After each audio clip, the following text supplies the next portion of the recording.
नमस्कार, आप देख रहे हैं ऑनलाइन न्यूज वाला। मैं हूं आपके साथ दीपक गुप्ता। प्रधानमंत्री नरेंद्र मोदी ने दिल्ली में बनकर तैयार नए संसद भवन का उद्घाटन किया। बहुत ही शानदार उद्घाटन समारोह रहा।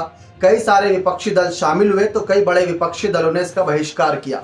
लेकिन इन सब के बीच चर्चा यह है कि नया संसद भवन बनकर तैयार है। नए संसद में नया बवाल भी देखने को मिलेगा। लेकिन क्या नए संसद में राहुल गांधी होंगे, ये सबसे बड़ा सवाल है। क्योंकि राहुल गांधी की तो सांसद सदस्यता गई हुई है। सांसद सदस्यता बहाल होगी या नहीं होगी, गुजरात हाईकोर्ट के फैसले पर सबकी नजरें बनी हैं।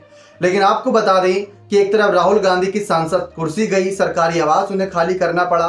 तो नए संसद भवन के मुद्दे पर सबसे पहला ट्वीट भी उनकर सामने आया था कि पीएम मोदी के द्वारा नहीं बल्कि राष्ट्रपति के द्वारा नए संसद भवन का उद्घाटन होना चाहिए। इसके बाद जिस तरीके से सेंगोल लेकर पीएम मोदी आगे बढ़े तो राहुल गांधी ने कहा कि मानो अपना राज्याभिषेक समझ रहे हैं। तो राहुल गांधी ने खूब तंज कसा पीएम मोदी पर। लेकिन शायद ये बात भूल रही है कांग्रेस पार्टी के समर्थक कि इस समय राहुल गांधी के पास सांसद कुर्सी नहीं है। सबसे मजेदार बात यह है कि जिन जिन नेताओं ने पीएम मोदी के इस कहीं ना कहीं उद्घाटन समारोह का बहिष्कार किया, वो इस समय सांसद कुर्सी पर ही नहीं है। मल्लिकार्जुन खड़गे की बात कर ले, कांग्रेस के अध्यक्ष हैं। राहुल गांधी की बात कर ले, उनके पास सांसद सदस्यता नहीं है। अरविंद केजरीवाल की बात कर ले, वो इस समय मुख्यमंत्री हैं, कोई सांसद नहीं है। अखिलेश यादव की बात कर ले, वो भी एक विधायक पद के तौर पर हैं। साथ ही साथ एनसीपी नेता शरद पवार की बात कर ले, ममता बनर्जी की बात कर ले, या हम इसमें कुछ और बड़े नेताओं की गिनती कर ले, वो अभी सांसद है ही नहीं। तो संसद को लेकर जिस तरीके से इन नेताओं ने सवाल खड़े किए, कई सारे सवाल हैं। अब बात आती है राहुल गांधी की सांसद सदस्यता बहाल को लेकर। राहुल गांधी पर जिस तरीके से पुणेश मोदी ने आरोप लगाया था, सूरत की सेशन कोर्ट ने उनको दोषी पाया, 2 साल की सजा सुनाई थी मानहानि केस में, मोदी सरनेम मामले में। 2 साल की सजा होते ही अगले 6 साल तक चुनाव नहीं लड़ पाएंगे अगर उन्हें 2 साल जेल जाना पड़ा। लेकिन अभी तक जेल भी नहीं गए। तो सवाल बहुत सारे हैं कि आखिर कैसे बच गए। दरअसल आप सभी को जानकारी दें कि राहुल गांधी पर एक नहीं बल्कि कई सारे और मामले चल रहे हैं। लेकिन पुणेश मोदी द्वारा लगाए गए आरोप, जो 2019 में भाषण दिया था उसके बाद आरोप लगाया था, आप सब जानते हैं भाषण क्या था। लेकिन सवाल वहां से कई सारे खड़े हुए कि राहुल गांधी की सांसद सदस्यता बहाल हो पाएगी या नहीं हो पाएगी, क्या उन्हें जेल जाना पड़ेगा। नई संसद को लेकर तो बहुत तंज कस दिए, लेकिन नई संसद में क्या राहुल गांधी दिखेंगे। पिछली बार जब संसद हुई, जब यहाँ पर संसद सदस्यता बैठी थी, सब नजर आ रहे थे, तो राहुल गांधी की वजह से किस तरीके से कई बार संसद स्थगित होती नजर आई थी, आपने देखा था। राहुल गांधी ने कुछ बड़े मुद्दे उठा दिए थे जो शायद पसंद नहीं आए थे पक्ष की पार्टी को, जिसकी वजह से उन्होंने राहुल गांधी से माफी मांगो की बात कही थी। क्योंकि राहुल गांधी ने विदेश में एक ऐसा बयान दिया था जिसकी वजह से बहुत ज्यादा चर्चा थी। बार बार यही कहा जा रहा था कि माफी मांगो, लेकिन राहुल ने माफी नहीं मांगी। राहुल गांधी एक बार फिर से प्रदेश जा रहे हैं, अमेरिका का दौरा तो नहीं कहेंगे, खैर इस समय प्रधानमंत्री तो है नहीं, दौरा नहीं कहेंगे, अमेरिका जा रहे हैं। कुछ बड़े प्रोग्राम वहां पर हिस्सा लेंगे और हिस्सा लेने के बाद अपनी बात रखेंगे। खैर आपको पहले जानकारी देते हैं कि राहुल की सांसद सदस्यता बहाल के मामले पर क्या फैसला है। दरअसल गुजरात हाईकोर्ट में अभिषेक मनु सिंघवी, जो राहुल गांधी केस की अगुवाई कर रहे थे, उन्होंने सारी बातें रखी कि राहुल गांधी कर्नाटक में एक बयान देते हैं, गुजरात में बैठा एक व्यक्ति उसकी उन वीडियो क्लिप को देखते हुए केस दर्ज करा देता है। ना वो वहां पर मौजूद था, ना उसको लेकर कोई बात करी राहुल गांधी ने, तो कौन होता है वो व्यक्ति जो इन पर केस दर्ज कराएगा। दूसरी बड़ी बात ये निकली थी कि राहुल गांधी ने साफ ये कहा था कि अगर मेरे बयान को देखा जाए तो मैंने ललित मोदी, नीरव मोदी और नरेंद्र मोदी 3 नाम लिए थे। इसके अलावा उन्होंने कहा कि लघु मोदी चोर होते हैं। तो इस तरीके से उन्होंने कुछ बड़ी बातें कही थी।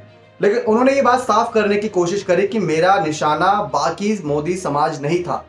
लेकिन जिस तरीके से उन्होंने अपनी बात प्रेजेंट की, शायद वो जज को पसंद नहीं आया, इसी वजह से उनको सजा सुना दी गई। अब 2 साल या उससे अधिक की सजा होने पर ही सांसद या विधायक की कुर्सी आपकी चली जाती है। यही हमने आजम खान के साथ देखा, यही अभी हाल ही में कुछ और नेताओं के साथ देखने को मिला, यही राहुल गांधी के साथ था। अब अभिषेक मनु सिंघवी की कोशिश क्या थी। सबसे पहले निचली अदालत में ही दरवाजा खटखटाया, सूरत सेशन कोर्ट में गए थे, आप सभी को याद होगा। उनके साथ 3 सीएम गए थे, जिसमें सुक्खू नजर आए थे, हिमाचल प्रदेश के सीएम, जिसमें छत्तीसगढ़ के सीएम नजर आए थे भूपेश बघेल, अशोक गहलोत राजस्थान के सीएम नजर आए थे। तो सब गए, लेकिन वहां पर शक्ति प्रदर्शन काम नहीं आया, कोर्ट ने याचिका खारिज कर दी। फिर हाई कोर्ट का दरवाजा खटखटाया, हाई कोर्ट में सुनवाई हुई। सुनवाई के बाद काफी कुछ बातें निकली, लेकिन अभिषेक मनु सिंघवी ने यह बात करी कि अपना आखिरी फैसला सुना दे जज। लेकिन जो सुनवाई था वो बहुत कम समय के अंदर हुई थी, ऐसे में जो रिपोर्ट थी बाकी वो जज नहीं पढ़ पाए। तो फैसला सुना देना बिना पक्ष विपक्ष जाने गलत था। पुणेश मोदी ने कहा कि राहुल गांधी ने पहली बार ऐसा बयान नहीं दिया, इससे पहले भी कई मामलों में बयान दे चुके हैं और वो ऐसे ही बयान देकर बच जाते हैं। अगर इस बार भी बच गए तो उनकी हिम्मत और बढ़ जाएगी, अगली बार और बड़ा बयान देंगे, तो उनको तो सबसे पहले जेल में डाल देना चाहिए। इस तरीके से पुणेश मोदी ने बातें कही थी। लेकिन राहुल गांधी की सांसद सदस्यता बहाल का फैसला कब आएगा? 8 जून को आएगा।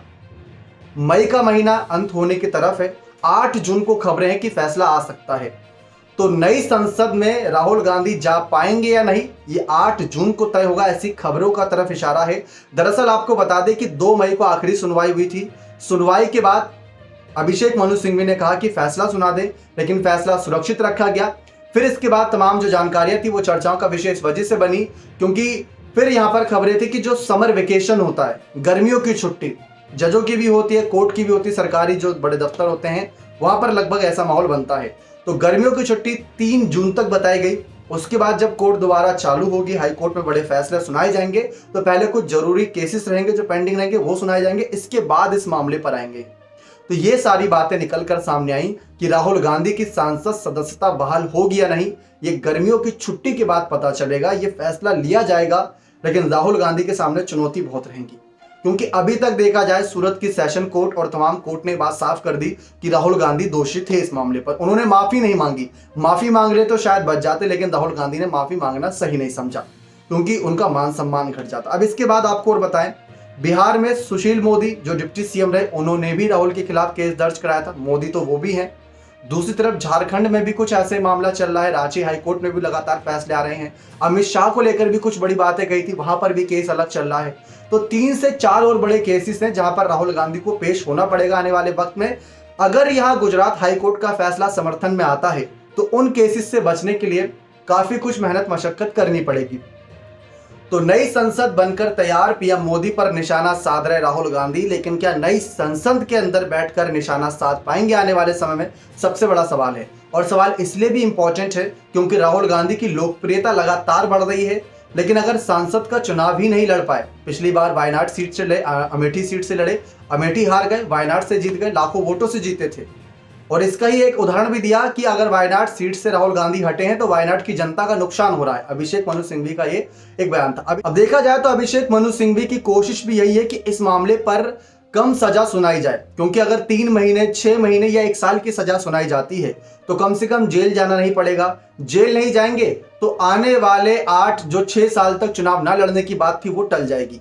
और 1 साल बाद लोकसभा चुनाव है तो वहां पर भी कोशिश यही रहेगी, क्योंकि उन्होंने एक उदाहरण दिया था नवजोत सिंह सिद्धू का कि नवजोत सिंह सिद्धू एक एक्सीडेंट मामले पर जिस व्यक्ति का निधन हो गया था उस मामले से जुड़े थे, लेकिन कम समय की उन्हें सजा मिली और वापस आ गए। तो कोशिश एक तरफ ये भी थी। देखते हैं कि इस कोशिश में कामयाब होंगे भी या नहीं होंगे। अब पीएम मोदी पर निशाना साधना है तो ट्विटर पर, सोशल मीडिया पर निशाना साधने के लिए सही मंच है, लेकिन सदन में अगर आवाज उठाएंगे तो आवाज बहुत दूर तक जाएगी। आप अपनी राय इस मामले पर जरूर रखेगा। बहुत बहुत धन्यवाद।